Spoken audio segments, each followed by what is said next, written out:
Banda akwatiddwa saa 10 mwezi okumakya bw'abadde afubutuse mu nsiko okunoonya ekyokulya. He has been hiding in the bushes nearby, and when it came to morning, he was hungry and thirsty, so he came nearby the houses and approached his parents and told them he was hungry and thirsty. So they gave him water, but at the same time, a neighbor who saw tipped off the police.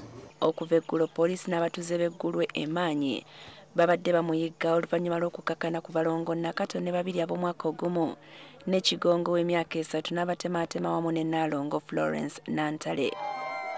Naye yagezezzaako okwetta era asangiddwa n'ekiwundu ekinene mu bulago.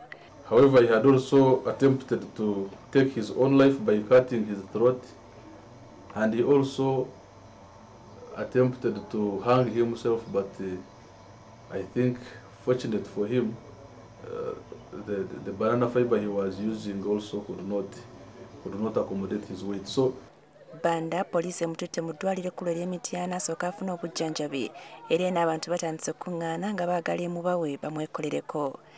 Tufunewo omusawo wano batumuwa ssente amutukubira empisa ey'obutwa omusajja afe. Oba si kyekyo poliisi etuyambe emutuwemu eddakiika nga 5 ngezi nga 5 tubeeko kye tumukolera nga ffe abatuuze.